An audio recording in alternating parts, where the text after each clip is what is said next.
오늘 본문은 문둥병자 또는 나병 환자 한센인이라는 사람들의 이야기입니다. 오늘 이 10사람이 예수님을 만나 깨끗하게 고침을 받았다는 내용입니다. 그런데 오늘 본문을 자세히 읽어보면, 엄격하게 말씀드리면 9대 1입니다.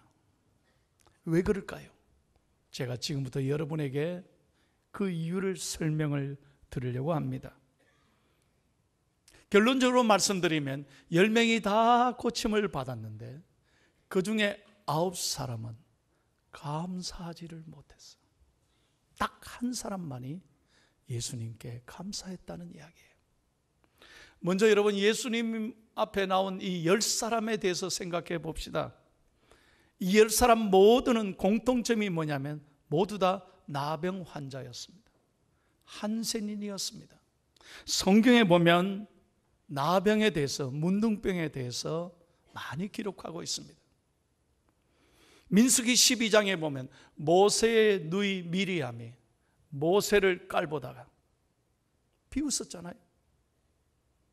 그때 하나님이 분노하십니다. 그래서 그 누이를 문둥병에 걸리게 만들어버려요. 엘리사의 종 게하시가 돈에 눈이 멀어서 입마에 포켓했습니다. 돈을 훔쳤습니다. 그때 하나님의 심판을 받아 그 종은 문둥병에 걸리고 맙니다. 또 우리가 잘 아는 열왕기하 5장에 보면 이 아랍 왕의 국방장관이죠, 나아만이 문둥병에 걸렸지만 하나님의 은혜로 깨끗이 나았다는 이야기도 나옵니다. 그 옛날에 문둥병은 불치의 병이었습니다. 저주받은 병이었습니다. 인간의 힘으로는 고칠 수 없는 질병이었습니다. 참으로 불행한 사람들입니다. 두 번째 공통점은 멀리 섰다고 했습니다. 레위기 13장에 보면 일단 내가 나병에 걸리면 어떻게 해야 되느냐? 옷을 찢어야 합니다. 그리고 머리를 풀어야 합니다. 윗입술에다가 손을 대고 만나는 사람마다 나는 문둥병에 걸렸습니다, 저주받았습니다, 그러니까 가까이 오지 마십시오, 접근 금지를 말해야만 했습니다. 그리고 사랑하는 가족과 떠나야만 했습니다. 정든 고향 땅에도 다 떠나서 격리하며 평생을 외롭게 소외받으며 살아가야만 했습니다.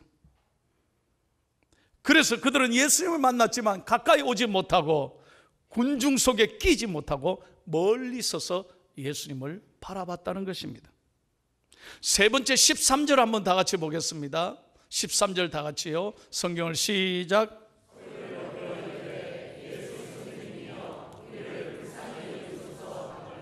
이게 대단한 일입니다. 여러분, 나병에 걸리면, 문둥병에 걸리면 모든 기관이 다 약해집니다. 그 가운데도 특별히 목소리, 성대가 약해진대요. 그래서 소리를 지를 수가 없다는 거예요. 다 허물어지는 거예요.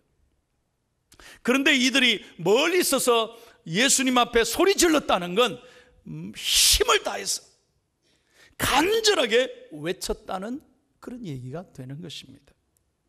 그만큼 사모했습니다. 하나님의 은혜를 구했습니다. 그리고 네 번째 특징은 뭐냐면 이 10사람이 공통적으로 말씀대로 순종했다는 것이죠. 14절 한번 다 같이 읽을게요. 시작.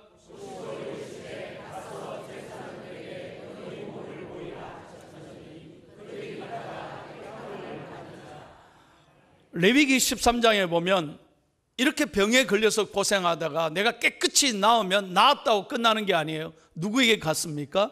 제사장에 갔어요. 제사장 앞에 몸을 보이고 제사장이 판단을 내려줘야 깨끗이 나았다야 나은 거예요. 그래서 예수님께서는 제사장에 가서 보이라고 했습니다. 그런데 이 10사람이요, 한 사람도 의심 안 하고 뭐 낫기는 뭐나, 중간에 포기했다면 고침 못 받았을 거예요. 그런데 이 10사람이 예수님 말씀대로 제사장에 가다가 도중에 나음을 받았다는 거예요. 이게 하나님의 은혜죠. 제사장에 가는 길에 깨끗하게 나음을 받았다는 거예요. 얼마나 큰 은혜겠습니까? 그런데 지금부터 잘 들으세요. 이 9사람의 잘못이 무엇에 있었을까요? 첫째로 그들은 선택받은 유대인이라는 것입니다. 이 선택받았다는 것은 보통 은혜가 아닙니다. 나병에 걸렸지만 어쨌든 간에 유대인이었습니다. 하나님이 선택받은 사람입니다. 하나님이 사랑한 사람입니다. 그러므로 유대인들은 하나님을 누구보다도 잘 섬겨야 되고 말씀을 가까이 될 사람이었습니다. 그럼에도 불구하고 여러분, 결론적으로 이 사마리아인 이방인보다 나은 게 없었습니다. 이것이 큰 실수고 책임이라는 거예요. 두 번째로 그들은 감사하지 않았습니다. 보십시오. 예수님께서 뭐라고 했습니까? 사마리아인은 예수님께 나와 감사했는데 예수님은 나머지 9 어디 갔느냐 물으셨습니다. 그들은 감사하지 않았습니다. 왜 그랬을까요? 이 하나님의 은혜를 축복으로 생각하지 않고 기적으로 생각하지 않고, 아하, 어쩌다 보니까 나은 거겠지. 나을 때가 됐으니까 나은 거겠지. 당연하게 생각했다는 거예요. 성서 주석가 하비 콕스는 이런 말 합니다. 자기들이 병 고침 받은 사실을 축복과 기적으로 받아들이지 않고 당연한 것으로 생각했기 때문에 감사하지 못했다. 이것이 얼마나 하나님 앞에 불신앙인지 모릅니다. 사랑하는 여러분, 잘 생각하십시오. 내가 오늘 이 자리에서 이 무더운 날씨에 주일이라고 구별하여 오늘도 이 성전에 올라와 예배하는 것 당연한 게 아니라 하나님의 은혜인 줄로 믿습니다. 은혜 없이는 이 자리에 못 올라오는 거예요. 그러므로 저와 여러분은 큰 축복의 사람이고 하나님의 복을 누리는 행복한 사람인 줄로 믿습니다. 주석가 바클레이는 이렇게 말합니다. 사복음서 가운데 이 부분만큼 하나님이 마음 아픈 적이 없었을 것이다. 인간의 배은망덕을 잘 묘사한 성경 구절이다. 그렇게 말합니다. 오죽했으면 주님께서 9은 어디 있느냐라고 물으셨겠어요. 여러분, 미국의 시카고에 가면은 미국이 자랑하는 유명한 대학이 있습니다. 노스웨스턴 대학입니다. 아주 멋진 대학입니다. 그 대학은 미시간 호수 가까이에 있습니다. 여러분, 시카고의 미시간 호수가 얼마나 큰지 아십니까? 아니, 목사님, 뭐 호수가 크면 얼마나 크게? 아닙니다. 정확하게 말씀드릴까요? 대한민국을 달랑 들어서 딱 빠주면 호수 안에 퐁 들어간답니다. 별로 놀라지도 않으시고. 저는 깜짝 놀랐어요. 이게 호수냐고. 어마어마한 호수예요. 너무 커요. 그런데 그 호수에서 무슨 일이 있었느냐? 1860년 9월 8일 폭풍아 몰아치는 그날 밤 새벽 2시 반에 그 미시간 호수를 지나가던 여객선이 침몰했습니다. 그때 새벽 2시 반입니다. 대학교 기숙사에서 공부하던 에드워드 스펜서라는 젊은이가 있습니다. 대학생이. 그 사건을 소식을 접하고 대학에서 공부하다가 바닷가를 뛰어갑니다. 호숫가를. 그러니까 배가 침몰하고 사람들이 살려달라고 막 아우성입니다. 그 사고로 무려 187명이 사망했습니다. 그런데 이 스펜서라고 하는 사람은 고등학교 때 수영 선수를 했습니다. 그러니 그 바다에서 죽어가는 그 사람들을 그대로 볼 수 없어서 2번 생각 안 하고 뛰어들어서 그 사고 지점 800m 되는 지간에 그 배가 침몰하는데 그걸 헤엄쳐 가지고요 무려 16번을 왕복했답니다. 16번을 그 새벽에. 그래서 17명을 구조하는 거예요. 별로 놀라지 않으시는데 좀 이렇게 반응을 좀 보여주시면 제가 설교를 더 잘할 수 있겠습니다. 17명을 구했습니다. 감사합니다. 그런데 불행하게도 그는 17명을 구하고 쓰러졌습니다. 병원에 실려갔습니다. 필사적인 힘을 다해서 왕복해서 그 17명을 구했지만 그의 몸은 망신창이가 되고 결국 허리를 사용하지 못하고 그는 평생 휠체어에 살아야 하는 장애인이 됐습니다. 여러분, 얼마나 불행한 인생입니까? 남은 17명 구했지만 자기는 평생 장애인이 된 거예요. 그 가족의 고통이 얼마나 크겠어요. 정작 자신은 일생을 장애자로 살아가야 되는 뼈아픈 대가를 치러야만 했습니다. 그래서 노스웨스턴에서는 졸업생 가운데 이 에드워드 스펜서를 가장 자랑스러운 동문으로 항상 자랑스럽게 생각하는 거예요. 그가 81살에 천국에 떠났는데, 천국으로 세상을 떠났는데요, 천국 떠나기 전 1년 전에 미국의 모든 방송국 기자들이 그를 찾아와서 물었습니다. 당신은 진정 우리 시대의 영웅입니다. 용기 있는 사람입니다. 수많은 사람을 살렸습니다. 그러나 당신에게는 그날이 참 불행한 밤이고 비극적인 밤이었을 겁니다. 그날 이후 일생 살아오면서 무엇이 가장 기억에 남습니까? 그렇게 기자가 물었습니다. 그는 한참 생각하더니 눈물을 글썽이면서 이런 이야기를 조심스럽게 꺼냅니다. 예, 내가 지금도 가슴 아픈 건 내가 구출해 준 17명 가운데 한 사람도 그날 이후로 내게 찾아와 감사하는 사람이 없었다는 거예요. 지난 60년간 나는 섭섭해서 그것 때문에 너무 가슴 아프게 살았다는 거예요. 여러분, 이 인터뷰가 미국 전역에 방영됐습니다. 온 미국 사람들이 그 얘기를 듣고 같이 울며 회개했습니다. 그래서 미국은 그날부터 감사 운동이 일어나기 시작했습니다. 육체의 불구가 된 것보다 더 가슴 아픈 건 뭡니까? 마음의 상처. 어떻게 사람들이 그럴 수 있어요? 건져 주었더니 감사하는 사람이 없더라는 거예요. 오늘 이제 마지막으로 여러분에게 한 사람을 소개하겠습니다. 그는 사마리아인이었습니다. 성경에 분명하게 말하잖아요. 사마리아인이었다. 이게 왜 중요하냐? 이 9사람에 비해서, 유대인에 비해서 이 사람은 사람 취급도 받지 못했습니다. 인간 대접도 못 받는 이방인이었습니다. 어쩌다가 문둥이 병에 걸려서 같이 서 있다가 은혜를 받은 것이죠. 그러나 그는 하나님 앞에 돌아왔습니다.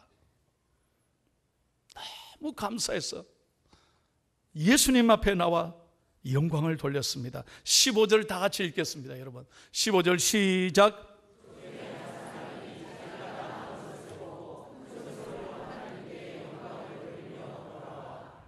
한글 성경에는 큰 소리로 하나님께 영광을 돌리며 돌아왔다.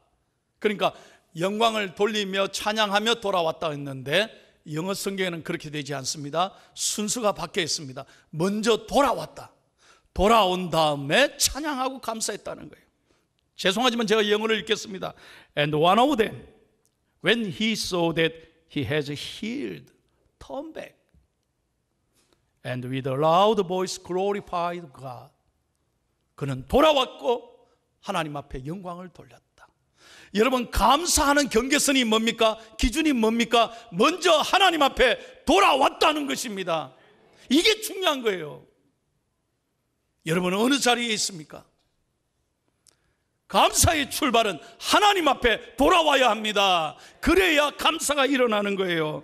이 사마리아인은 하나님께 돌아왔기 때문에 영광을 돌리고 찬양하고 감사할 수 있었다는 거예요. 그러나 유대인들은 지갈 길로 가버렸어요. 부탁합니다. 어떤 경우에도 하나님이 싫어하는 자리에 머물지 마십시오. 축복의 자리, 은혜의 자리, 감사의 자리로, 섬김의 자리로 우리 중앙의 성도들이 돌아오기를 축복합니다. 그리고 15절에 하나님 앞에 감사합니다. 하나님 감사합니다. 영광 받으시옵소서. 하나님을 찬양했습니다.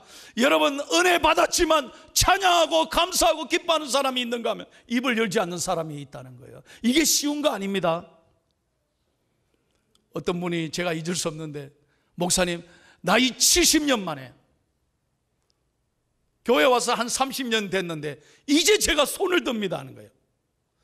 손 들고 기도하자, 손 들고 찬양하자. 이게 되는 줄 압니까? 은혜 안 받고는 못해요. 목사가 아무리 손 들자 해도 니나 올리라, 안 됩니다 이게요. 얼마 전에 제가 우리 집사님, 60이 넘으신 집사님인데 저하고 식사해서 이런 간증을 저한테 하더라고요. 목사님이 늘 찬양을 좋아하시고 찬양하는 걸 저희들이 잘 가르쳐 주셔서 감사합니다. 제가 목사님이 찬송하자면 입을 열지 않았습니다. 찬송을 별로 좋아 안 했습니다. 그럼 찬송할 때면 자기는 가만히 있었다는 거예요. 요즘 제가 은혜 받고 새벽 기도 나오고 너무너무 찬송이 하고 싶어서 출근해서 1시간 동안 성경 읽고 찬송을 1시간 동안 부른다는 거예요. 여러분, 이게 은혜 아니겠습니까? 할렐루야. 똑같이 은혜 받아도 입을 열고 찬송하는 사람이 있는가 하면 니나 찬송 안 합니다. 제가 수많은 환자들 신방 갔잖아요. 그 중에 잊지 못할 분이 있습니다. 후두암으로 암 수술을, 이 성대 수술을 받았어요. 그날 이후로 그분은 생명은 건졌지만 목소리로 찬양을 못해, 큰 소리로 찬송을 못해.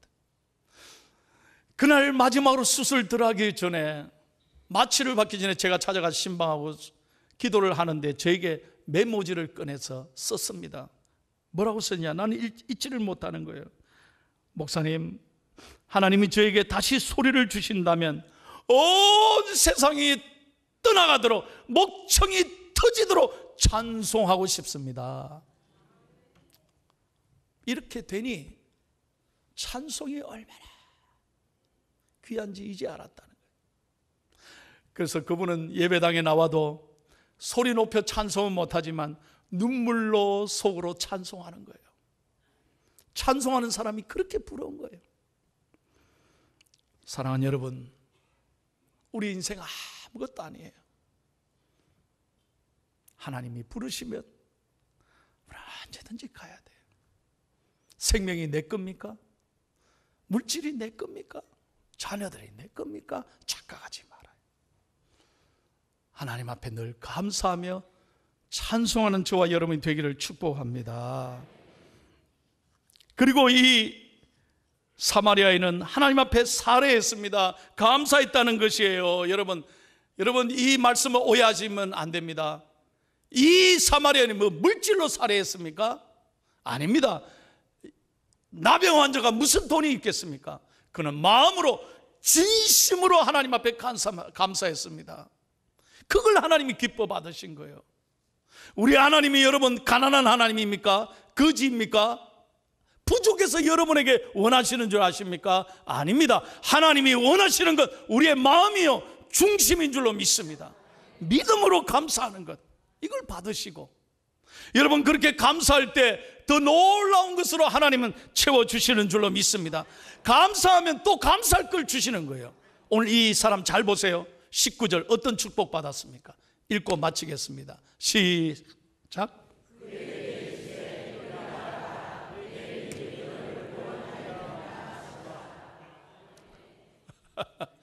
진짜로 감사는 이거죠. 아니, 문둥병 나은 것보다 더 놀라운 것은 그의 영혼이 구원을 받았다는 거예요. 이것보다 감사할 게 어디 있어요? 이것보다 큰 축복이 돼요. 감사했기 때문에 축복받은 거예요. 성경에 9사람이 여러분 구원받았을까요? 성경에 구원받았다는 얘기가 없어요. 나병 나은 걸로 그걸로 끝이에요. 됐죠, 이제. 아주 재미있는 얘기했습니다. 무드랜즈 펠로십 교회 담임 목사인 캐리슈 목사님이 책을 한 권 썼는데 내 생의 마지막 한 달이라는 책을 썼어요. 그 책 보면 이 내용이 나옵니다. 그는 뭐라고 얘기하냐? 이런 재미있는 이야기였어요. 이 책에서 10사람 모두가 선물을 받았지만 오직 한 사람만이 포장지를 벗겨서 선물을 확인했다는 거예요. 그래서 저도요, 여러분들이 무슨 선물이든 크든 작든 간에 저한테 가지고 오면 저는 어떻게 하느냐? 아메리칸 스타일이에요. 반드시 저는 열어봅니다. 그 앞에서. 그래서 너무 고맙다고 저는 표현합니다. 그게 예의예요. 확인해 보는 거예요. 그 사람 마음을 받는 거예요.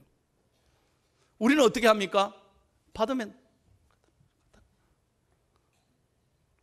눈에 좋은 것 같으면 먼저 가세요 하고 살짝 들여다보고, 에이 별로인 것 같으면 저 구석에 놓고. 우리나라 사람들은 좀 그런 것 같아요. 아닙니다. 외국에서는 반드시 뭘 드리든 간에 그 정성이 고맙잖아요. 그래서 반드시 그 앞에서 열어보고 감사를 표현하는 거예요. 아주 재미있는 이야기입니다. 사랑하는 여러분, 오늘 이 본문이 우리에게 주는 교훈이 뭘까요? 제가 여러분에게 한 가지 질문하고 마치겠습니다. 오늘 이 이야기는 성경의 이야기로 끝나는 게 아니라 우리의 이야기입니다. 하나님이 묻습니다. 나는 어디에 속한 사람인가? 9명입니까? 1명입니까? 9대1 어느 쪽의 신앙의 사람입니까? 종교개혁자 마틴 루터가 말씀했습니다. 믿음의 사람, 선한 사람은 있는 걸 생각하고 감사하지만 악한 사람은 없는 걸 생각하고 늘 불평한다. 받은 것 생각하고 감사하는 게 아니라 잊어버린 것, 지금 눈앞에 있는 것, 힘든 것 생각하고 늘 불평한다. 사랑하는 우리 중앙의 가족 여러분, 덥고 힘들고 경제가 어려운 때입니다. 어떻게 하면 우리가 이 어려움을 헤쳐나갈 수 있습니까? 힘들다, 어렵다, 죽겠다 그렇게 불평하지 말고 지난날 하나님의 은혜를 생각하며 감사로 이번 한 주간 출발했으면 좋겠습니다. 받은 은혜를 생각하면서 하나님을 기쁘시게 하면 하나님이 우리의 삶에 은혜와 복을 주실 줄로 믿습니다. 행복해서 감사하는 게 아니라 감사하면 행복해지는 줄로 믿습니다. 감사거리를 더 찾아보세요. 시편 116편 12절 14절 말씀 다 함께 큰 소리를 읽고 설교를 마치겠습니다. 시작.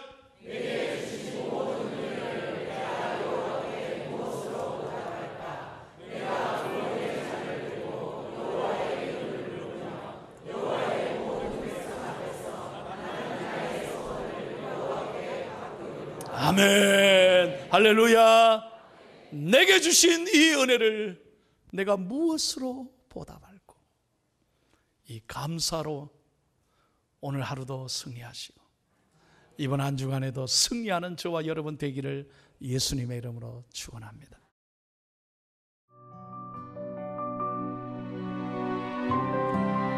여호와는 내게 복을 주시고 너를 지키시기를 원하며 여호와는 그의 얼굴을 내게 비추사 은혜 베푸시기를 원하며 여호와는 그 얼굴을 내게로 향하여 드사 평강 주시기를 원하노라 할지니라 하라.